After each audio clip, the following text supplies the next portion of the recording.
Hello everyone, कैसे हैं आप लोग। द कॉमर्स फैमिली के ऑनलाइन पोर्टल पर एक बार फिर से आपका स्वागत है। आज हम जिस चैप्टर की बात करने जा रहे हैं वो चैप्टर है पार्टनरशिप फर्म का एंड, जिसे हम लोग नाम देते हैं डिसोल्यूशन ऑफ पार्टनरशिप फर्म। यानी कि आज हम पार्टनरशिप को खत्म करने की बात कर रहे हैं। ठीक? तो पार्टनरशिप को खत्म किस तरीके से किया जाता है, तो हम इस टॉपिक की आज हम बात करेंगे। और आज सबसे पहले हम बात करेंगे कि पार्टनरशिप फॉर्म के खत्म होने की और केवल पार्टनरशिप खत्म होने में क्या डिफरेंस होता है। आज की क्लास में हम इसके बेसिक कॉन्सेप्ट पे कुछ बात करेंगे, थोड़ा सा थ्योरेटिकल पोर्शन, थोड़ा सा न्यूमेरिकल पोर्शन, और नेक्स्ट क्लास में हम इसका न्यूमेरिकल सॉल्व करने की बात करेंगे। आज की क्लास डिसोल्यूशन का पार्ट 1 है। पार्ट 1 में आपको एक बेसिक अंडरस्टैंडिंग मिलेगी एक डिसोल्यूशन ऑफ पार्टनरशिप फर्म क्या होता है, इसका अकाउंटिंग ट्रीटमेंट कैसे किया जाता है, फर्म को किस तरीके से बंद करा जाता है, कौन कौन से अकाउंट हमें बनाने जरूरी होते हैं यहाँ पर। तो इन सब चीजों की बात आज की क्लास में हम करने जा रहे हैं।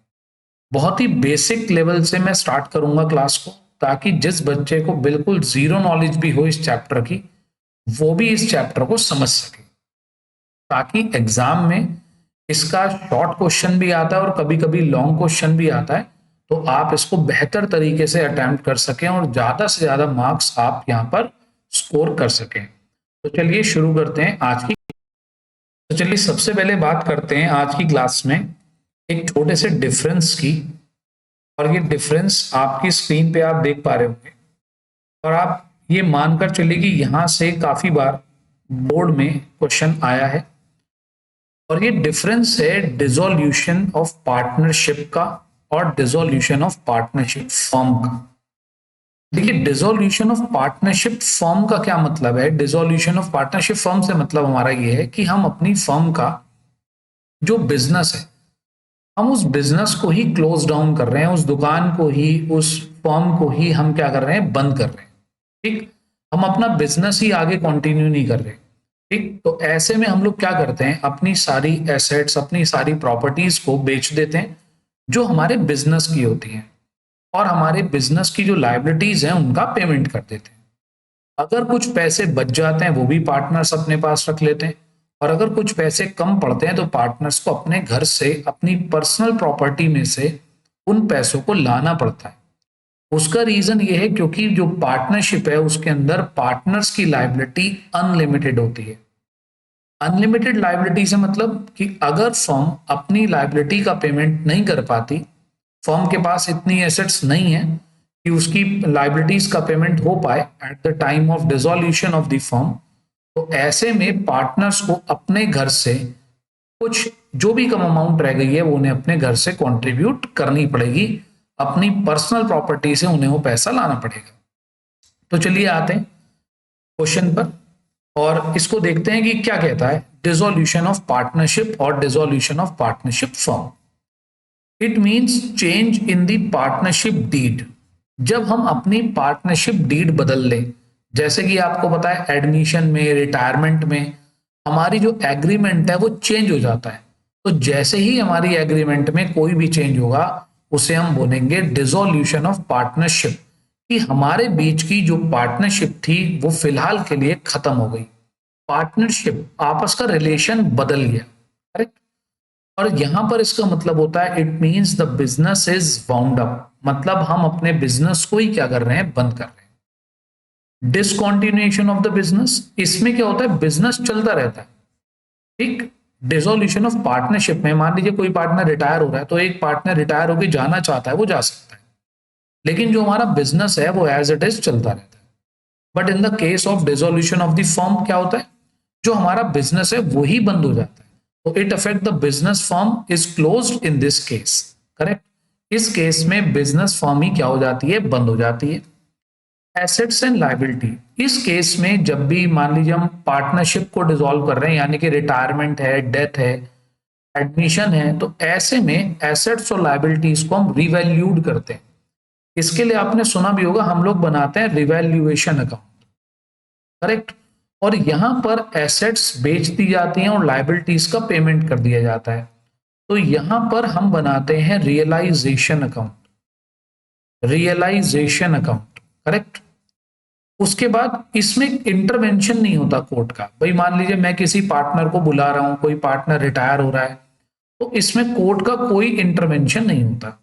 लेकिन फर्म को डिसॉल्व करने में कोर्ट कभी कभी इंटरवीन करती है, क्योंकि उसमें किसी आउटसाइड पार्टी का भी इंटरेस्ट हो सकता है।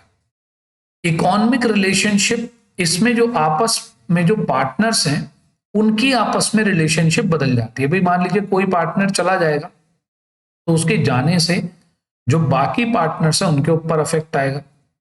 अब यहां पर क्या होता है, जो उनके बीच की रिलेशनशिप है वो क्या हो जाती है, खत्म हो जाती है।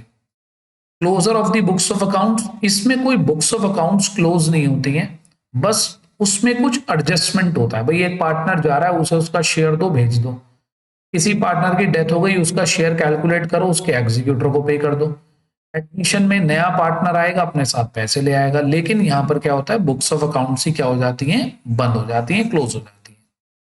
तो देखिए यहां से भी आपको एग्जाम में थ्योरी क्वेश्चन मिल सकते हैं, ठीक है, और एमसीक्यू भी आप उम्मीद कर सकते हैं कि यहां से आपको मिल जाए। तो मुझे उम्मीद है कि 1 नंबर से लेकर 3 नंबर तक कभी कभी ये टॉपिक भी आपको दिलवाता है। ठीक, अब थोड़ा सा और आगे बढ़ते हैं। अब हम आते हैं इस चैप्टर के न्यूमेरिकल पोर्शन पे, क्योंकि देखिए आप में से जितने भी बच्चे क्लासेस देखते हैं उन बच्चों के अंदर एक सिंपल सी बात है कि वो थियोरेटिकल कॉन्सेप्ट तो बहुत सारी जगह से पढ़ सकते हैं, बहुत सारी चीजें अवेलेबल होती हैं, लेकिन जो सीधा न्यूमेरिकल कॉन्सेप्ट की बात है, अकाउंट्स में बच्चा परेशान इसलिए होता है क्योंकि वो न्यूमेरिकल कॉन्सेप्ट नहीं कर पा रहा होता। थियोरेटिकल कॉन्सेप्ट तो सबको समझ में आ जाते हैं, तो खाली थ्योरी करने से काम नहीं बनता। हमें अकाउंट्स की क्लास में ज्यादा से ज्यादा न्यूमेरिकल्स करने हैं, और न्यूमेरिकल्स को इतना बेसिक से करना है हमें न्यूमेरिकल्स को, कि वो हमें बोर्ड एग्जाम तक अच्छे से काम दे, और अगर आगे भी किसी क्लास में वो टॉपिक्स आए तो हम अच्छे से उन्हें कर पाए। तो चलिए आते हैं नेक्स्ट टॉपिक पर।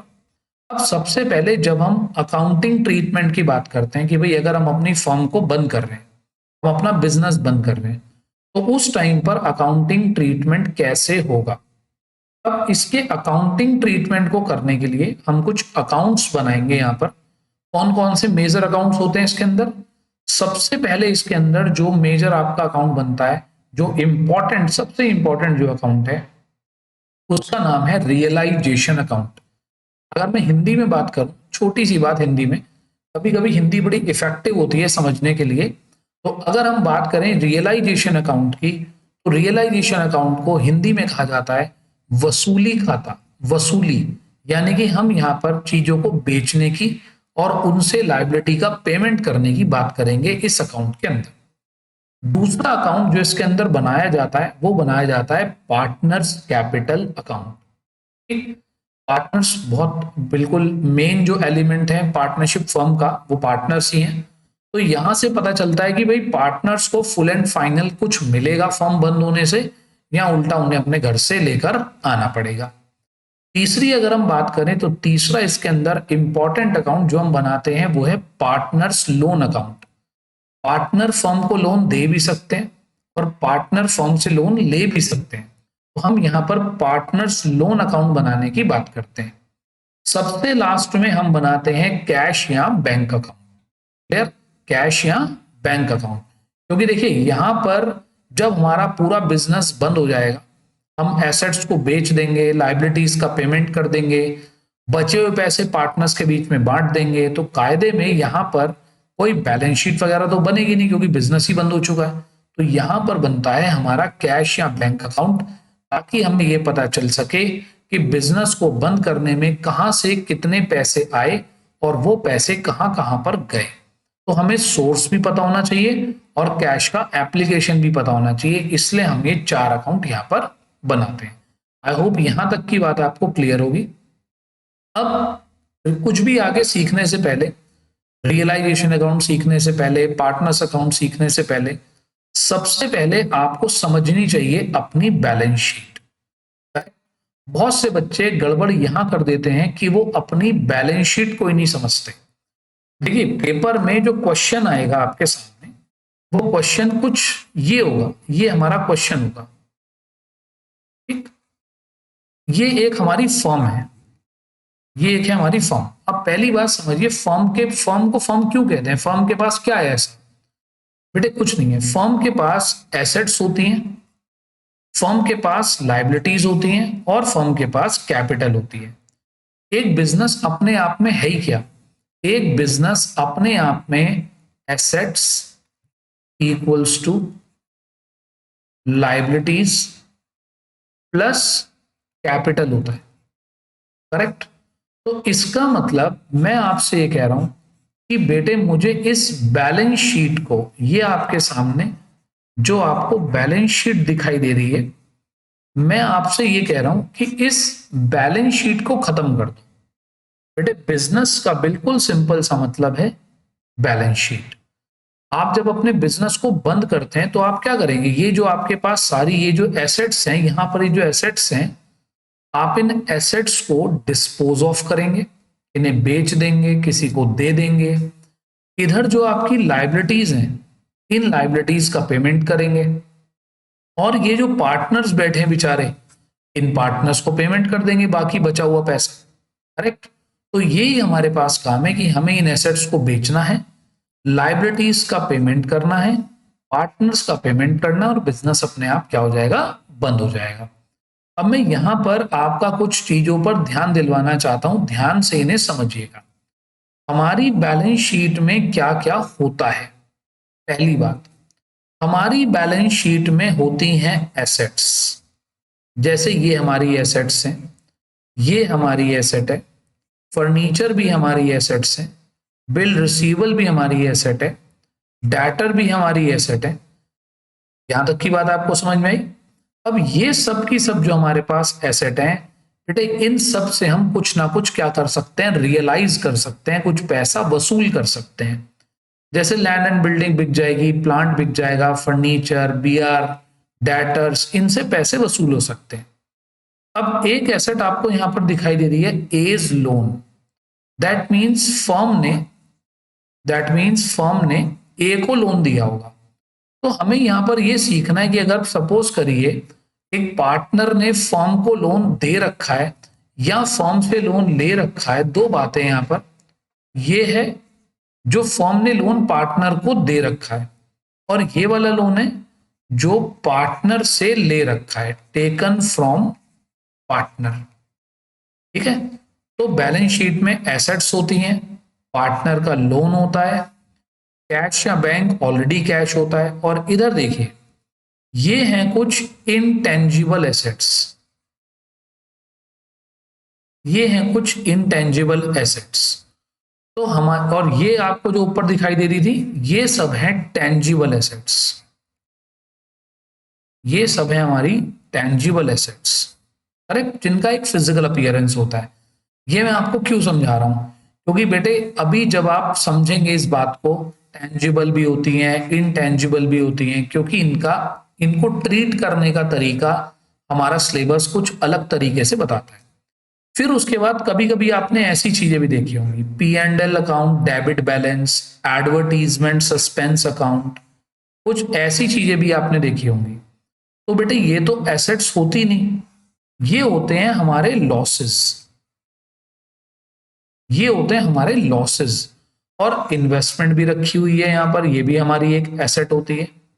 तो आप देखिए यहां पर हमारे पास टेंजिबल एसेट्स होती हैं, इनटेंजिबल एसेट्स होती हैं, पार्टनर का लोन हो सकता है, लॉसेस हो सकते हैं, और यहां इन्वेस्टमेंट हो सकती है।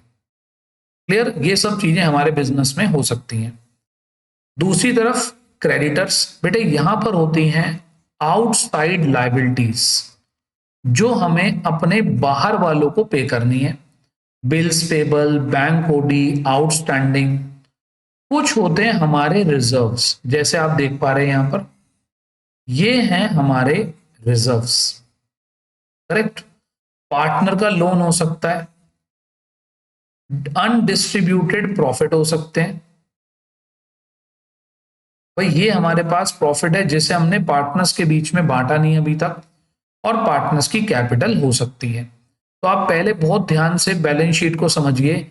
यहां पर आउटसाइड लाइबिलिटीज हो सकती हैं, पार्टनर का लोन हो सकता है जिसको हम इंटरनल लाइबिलिटी कह सकते हैं, यहां पर workman compensation fund, journal reserve, investment fluctuation reserve, कुछ रिजर्व्स हो सकते हैं, कुछ प्रॉफिट्स हो सकते हैं जो हमने डिस्ट्रीब्यूट ना करे हो, या यहां पर पार्टनर्स की कैपिटल हो सकती है। क्लियर?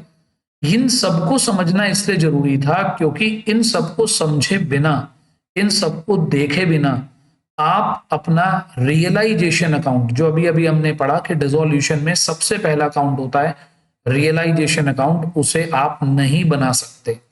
तो अभी मैं आपको बताऊंगा, नेक्स्ट क्लास में बताऊंगा कि भाई टेंजिबल एसेट्स के साथ हमें क्या करना होता है, लॉसेस का हमें क्या करना होता है, इनटेंजिबल एसेट्स का हमें क्या करना होता है, रिजर्व्स का क्या करना होता है, आउटसाइड लाइबिलिटीज का क्या करते हैं, पार्टनर के लोन का क्या ट्रीटमेंट होता है। तो आपको इन सबको बहुत ही ध्यान से सुनना है कि हमें इन सब चीजों का ट्रीटमेंट डिसोल्यूशन ऑफ पार्टनरशिप में कैसे कैसे करना है। आते हैं नेक्स्ट पॉइंट पर। अब अगर हम बात करें अपने रियलाइजेशन अकाउंट की, तो देखिए हम लोग करते क्या है।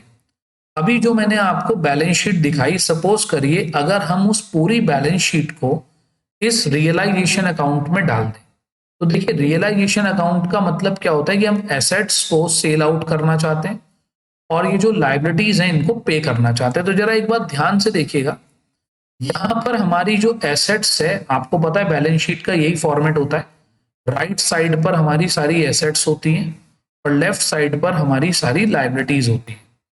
रियलाइजेशन अकाउंट में हम लोग क्या करते हैं, जो भी एसेट्स हैं हमारी, assets, land and building, plant, furniture, B R, debtors, इन सबको हम यहां पर ट्रांसफर कर देते हैं। करेक्ट? मैंने भी इसे यहां कहीं टिक नहीं करा है। हम उन सारी एसेट्स को वहां से उठाकर यहां पर क्या कर देते हैं, ट्रांसफर कर देते हैं, चाहे वो टेंजिबल हो चाहे इंटेंजिबल हो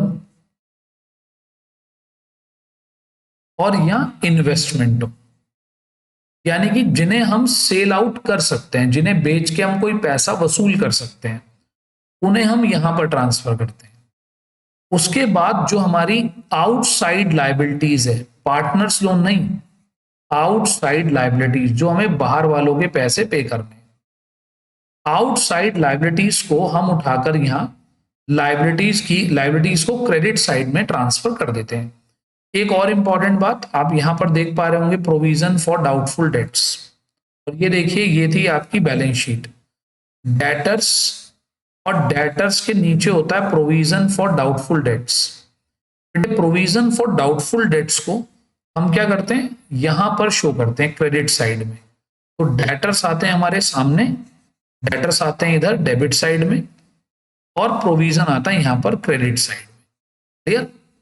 ये कोई जरूरी नहीं है कि सामने सामने लिखना है, आप कहीं भी लिखिए, बस रियलाइजेशन अकाउंट में जो डेटर है डेबिट में आ जाता है और प्रोविजन क्रेडिट में आ जाता है। पहले आप आराम से देखिए कि हमने यहाँ पर क्या करा है। हमने वहां से एसेट्स उठाकर यहाँ पर ट्रांसफर कर दी, लाइबिलिटीज उठाकर हमने यहाँ पर डाल दी। अब क्या होता है, देखिए ये रही हमारे पास एसेट्स। अब इन एसेट्स का होगा क्या, देखिए एसेट्स के हम तीन यूज कर सकते हैं हमारे पास जो भी एसेट है। पहला यूज, उस एसेट को हम बेच दें। दूसरा यूज, वो एसेट हमारा पार्टनर ले जाए। और तीसरा, वो एसेट कोई लाइबिलिटी होल्डर ले जाए। जैसे कि सपोज करिए आप मेरे पास आए, आपने कहा सर हमने सुना है आप अपनी दुकान बंद कर रहे हो। मैंने कहा हाँ जी, तो सर वो हमारे पैसे दो। मैंने कहा भाई पैसे नहीं है, ये एसेट रखी है, ले जानी है तो ले जाओ। तो मेरी एसेट उठाकर ले गए, तो एक तरीके से मैंने अपनी लाइबिलिटी का पेमेंट कर दिया अपनी एसेट देकर। तो होता क्या है, एसेट या तो कैश में सेल आउट हो सकती है, या उसे पार्टनर ले जा सकता है, या कोई लाइबिलिटी होल्डर उस एसेट को ले जा सकता है। तो अब जरा बहुत ध्यान से देखिएगा, एसेट्स होती हैं इधर, और इनका जो भी डिस्पोज ऑफ आपने करा है, बेटे डिस्पोज ऑफ करने का मतलब होता है उसे ठिकाने लगाना। आपने उस एसेट को कैसे ठिकाने लगाया, क्या आपने उसका करा, वो करा जाता है क्रेडिट साइड में, यहां पर इस जगह। करेक्ट? तो हम क्या कर सकते हैं, हम या तो उसे नगद में बेच सकते हैं, तो हम लिखते हैं कैश या बैंक, या उसे कोई पार्टनर ले जा सकता है। और तीसरा मैंने आपको बताया था कि अगर एसेट को कोई लाइबिलिटी होल्डर लेके जाएगा तो उस केस में हमें कोई भी एंट्री नहीं बनानी है। इसका लॉजिक मैं आपको जब जर्नल एंट्री कराऊंगा तो बताऊंगा कि इसका क्या लॉजिक है, कि जब हमारी कोई एसेट कोई लायबिलिटी होल्डर ले जाता है तो हम उसकी कोई भी एंट्री नहीं बनाते। तो बात आई समझ में। एसेट्स हमने पहले यहां पर ट्रांसफर कर दी, कौन सी, टेंजिबल, इंटेंजिबल और इन्वेस्टमेंट जो बिक सकती हैं, और फिर हमने या तो उन्हें नगद में बेच दिया या उन्हें कोई पार्टनर ले गया। इधर हमारे क्रेडिटर्स होते हैं, बिल्स पेबल, जो भी हमारी आउटसाइड लाइबिलिटीज है। पार्टनर का लोन यहां पर नहीं लिखा जाता, रिजर्व यहां पर नहीं लिखे जाते, जिनको हमें पैसा देना पड़ेगा उन्हें हम यहां लिख देते हैं।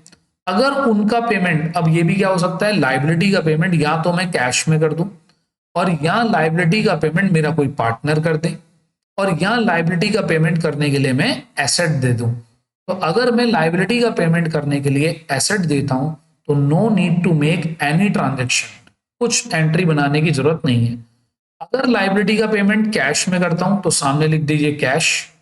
अगर लाइबिलिटी का पेमेंट मेरा पार्टनर करता है तो पार्टनर्स कैपिटल लिख दीजिए यहां पर। ठीक, बिल्कुल सिंपल है। इधर एसेट्स, इधर इनका ट्रीटमेंट, इधर लाइबिलिटी, इधर इनका ट्रीटमेंट, सिंपल। नीचे की चीजों में आप ज्यादा टेंशन नहीं लेंगे, अभी आप इतनी बात समझेंगे, एसेट आपकी डेबिट साइड में, लाइबिलिटीज क्रेडिट साइड में, बैलेंस शीट से उठाई और यहां पर आपने डाल दी। उसके बाद एसेट्स बेचकर अगर पैसे आए तो वो आपने लिख दिए क्रेडिट साइड में, अगर पार्टनर ले गया तो पार्टनर का नाम लिख दिया। लाइबिलिटी का पेमेंट अगर जो है कैश में हुआ है तो टू कैश लिख दिया, और लाइबिलिटी का पेमेंट अगर किसी पार्टनर ने कराया तो डेबिट साइड में पार्टनर का नाम लिख दिया। ये हमारी शुरुआत होती है रियलाइजेशन अकाउंट बनाने की। क्लियर? आते हैं थोड़ा सा और आगे, कुछ आपको नेक्स्ट क्लास की बातें थोड़ी सी अभी बताता हूं। अब आप देख पा रहे हैं आपके सामने मैंने रखी है एक बैलेंस शीट, एक बिजनेस की बैलेंस शीट, और मैं आपको नेक्स्ट क्लास में ये सिखाऊंगा कि इस बिजनेस को हम कैसे कैसे बंद करेंगे। करेक्ट? इस बिजनेस की एसेट्स को कैसे बेचेंगे, कैसे इनकी लाइबिलिटीज का पेमेंट करेंगे, लाइबिलिटी का पेमेंट किस तरीके से हो सकता है। ये देखिए पूरा क्वेश्चन होता है, आपकी स्क्रीन पर क्वेश्चन है, ये बोर्ड का एक क्वेश्चन मानिए आप। ऐसे एक बैलेंस शीट होती है, बैलेंस शीट के नीचे लिखा होता है कि हमने कौन सी एसेट को कैसे कैसे सेल ऑफ करा है, किसका हमने पेमेंट करा है। तो नेक्स्ट क्लास में आप देख सकते हैं इस तरीके की एक आपको प्रेजेंटेशन देते हुए मैं आपका पूरा का पूरा क्वेश्चन सॉल्व कराऊंगा। ये आप अपने राइट साइड पे देख सकते हैं, ये आपका क्वेश्चन लिखा हुआ है यहाँ पर, ये पूरा का पूरा क्वेश्चन है यहाँ पर, और यहाँ मैं आपको रियलाइजेशन अकाउंट नेक्स्ट क्लास में बनाकर दिखाऊंगा। तो आपको समझ में आएगा कि एक्चुअल में रियलाइजेशन अकाउंट कैसे बनाया जाता है। तो आज आप थोड़ा सा एक बार इसको रिव्यू करेंगे कि भाई क्या मैंने आपको यहां तक समझाया कि हमारे पास एक बैलेंस शीट होती है और हमें उस बैलेंस शीट को ही खत्म करना होता है। इसी को हम बोलते हैं डिसोल्यूशन, और इसी के लिए हम बनाते हैं रियलाइजेशन अकाउंट। आई होप यहां तक की बात आपको क्लियर होगी। नेक्स्ट क्लास में हम ये प्रॉब्लम जो आपके सामने आप देख रहे हैं, इस क्वेश्चन को हम नेक्स्ट क्लास में सॉल्व करेंगे। आई होप आपको अच्छे से समझ में आएगा नेक्स्ट क्लास में, और कि हम किस तरीके से न्यूमेरिकल करने के लिए मूव करते हैं।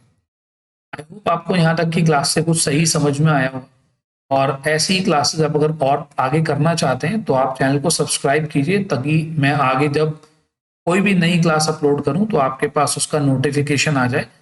और अगर कोई भी आपको क्वेरी हो, कुछ बच्चे पूछते हैं कभी कभी कमेंट सेक्शन में कुछ बात, अगर उनको क्वेरी होती है तो प्लीज़ आप वो पूछ सकते हैं। मुझे जैसे ही सुटेबल टाइम मिलेगा मैं उसका भी जवाब देने की कोशिश करूंगा। तो आप पढ़ते रहें अच्छे तरीके से, और मिलते हैं नेक्स्ट क्लास में। Thank you, have a nice day.